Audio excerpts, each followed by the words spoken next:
man to my left, he needs no introduction, but I will introduce him anyway. It's Bryce Young, #1 overall pick, Panthers quarterback, Heisman winner. What's up, baby? How you doing? Now, Bryce, I got a bone to pick with you. If possible, I'm still hearing that audio, Colvin. If possible, see if you can kill that. I got a bone to pick with you because you cost me $16,000. Wait, how much? $16,000. Now, here's why. I doubted you. I doubted him. That is true. I doubted him. I told you don't do it. I didn't know that the Panthers was going to beat the Falcons. I did not know. Put 16 on Look, bro. Look. 16. Look, bro. Look. That's a lot of doubt. Let him know. Like, here's the thing, bro. I couldn't buy Christmas gifts for my sister. Man. I couldn't buy Christmas gifts for my mom.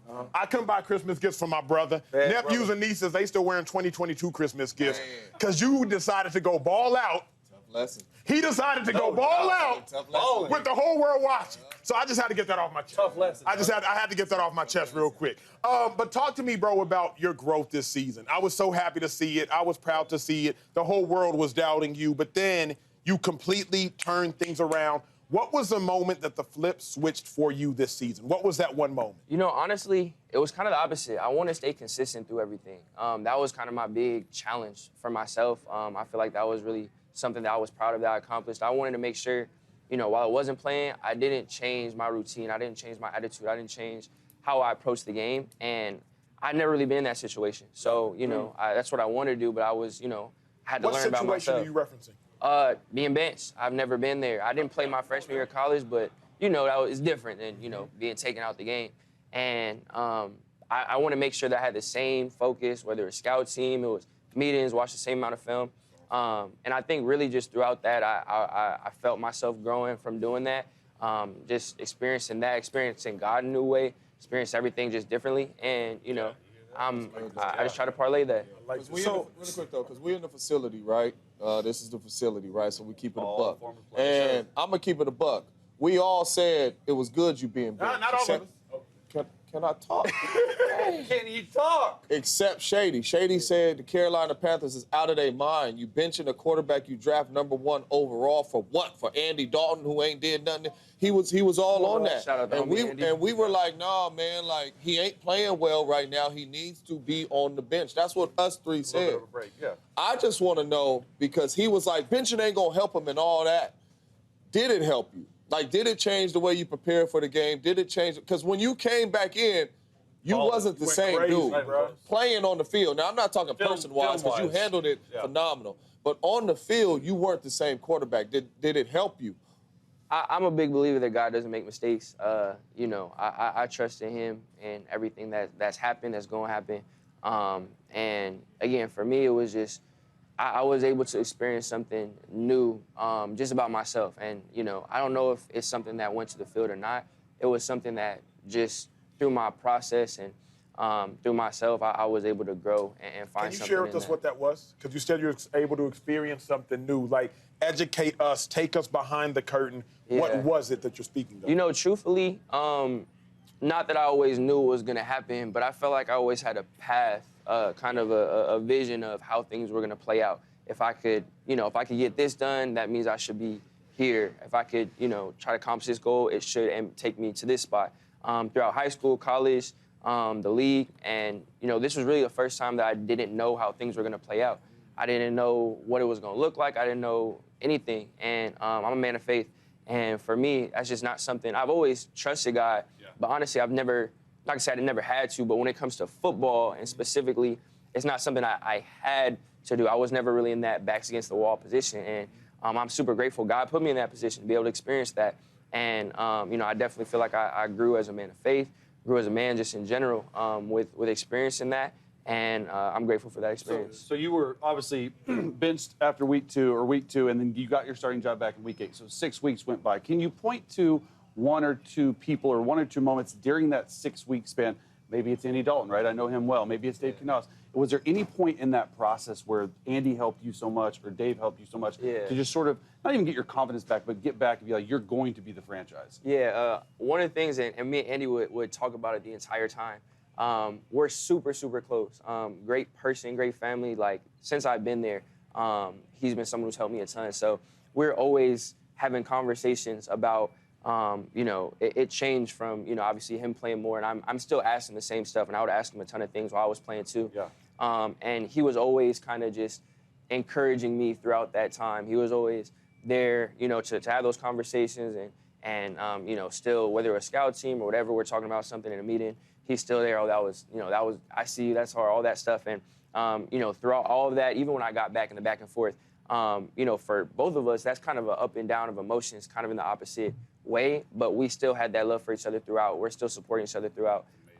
And we joke about it all the time, like, man, I'm really glad we get along. Like, this would be kind of weird if we didn't.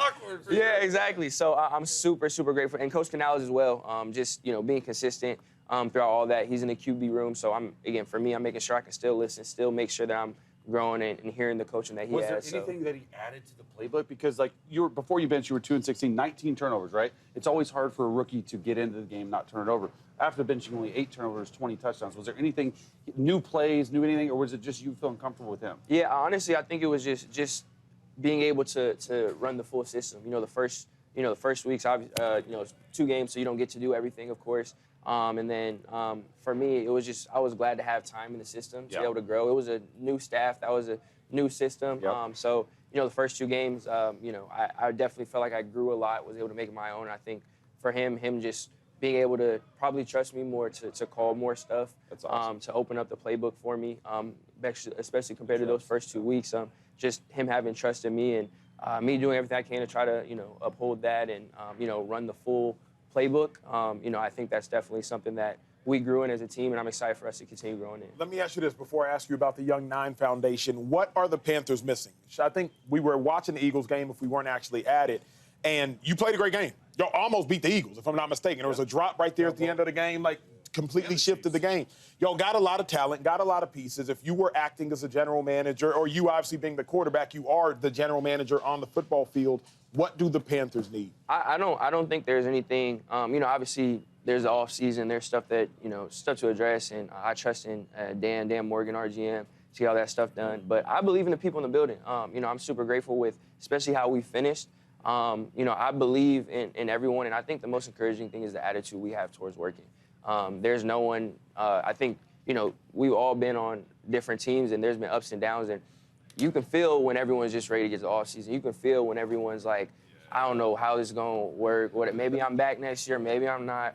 There's none of that in our locker room. We're all excited. We all understand there's a lot of work to do for sure, but we're anxious to get to work. We're ready to get back. So I got faith in the guys in the locker room. Dan will do a great job, whatever it is, but I love the guys we have. Great quarterback answer. Yes, Very quarterback. I got faith in the guys in the locker room. We won about 5-6 games, but I got faith in the guys in the locker room. As he giving the answer, we need a pass rusher. Yeah. Never Another pass rusher. I need a stabilized offensive line. Secondary could use some help, but I trust the guys in the locker room. Hey, real quick though, because honestly, I love this conversation. Tell us about the Young 9 Foundation. What you got going on? Yeah, Young 9 Foundation is something I'm super passionate about. I'm grateful for my team there. We're big on mental health, and we encourage it for everyone, but especially the youth, the importance of mental health and mental wellness. We really believe in destigmatizing that, especially at a young age. I believe that regardless of your profession, your walk of life, that's something that affects all of us. Ups and downs is something we all deal with and we all have to live with. And the more that we can talk about it, the more we can get people around it, especially at a young age, I think it can be tremendously beneficial for everyone. And then now, shifting as well, we've shifted a little bit with the Altoona and Pasadena fires, that being my community. There's a lot of people that, obviously, it's national news for a day, a week. This is years when it comes to physical, and a lot of this stuff, a lot of stuff emotionally, it's stuff that's life-altering. And there's a lot of people in need. There's a lot of stuff with the community, just trying to keep it intact. So on our social media website, we're doing everything we can. There's noise and stuff, but it's all going to support the community. How can I find it? Young 9 Foundation. Socials and the website are all there. So real quick, because mental health is extremely pertinent to me. If you could give a message about mental health, because people think he won a Heisman, he went to Bama, Yeah. he a #1 overall pick, he making millions of dollars. How you struggling with mental health? If you could give a message to the masses regarding mental health, what would Bryce Young's message be? I think it's okay however you feel. I think, like you said, from the outside looking in, and not even just on this stage, but maybe in life, maybe you're just someone in a friend group sees you as the confident person or sees you as, oh, they've accomplished whatever it is. However you feel is okay. However it is that, we all struggle. And a lot of times people, for me in this season, oh, you were down for those weeks. That was probably tough. And yeah, there's definitely stuff to go through. But there's been times I've been on the outside looking in at the highest points or whatever, and there's still things that you have to deal with. And, you don't have to look outside to try to dictate your emotions. I feel like it's important to, to really be honest with yourself and to not feel guilty or feel bad or expect something because other people expect something from you. A man wise beyond his years. Bryce Young, man, I hope you fall to the 10th degree, Hey, tell him bro. don't bet against you again, dog, and save his bread. What up, YouTube family? Welcome to the facility. Thanks for watching, and you better be sure to hit that subscribe button if you want to get more highlights from the show and all of our exclusive content.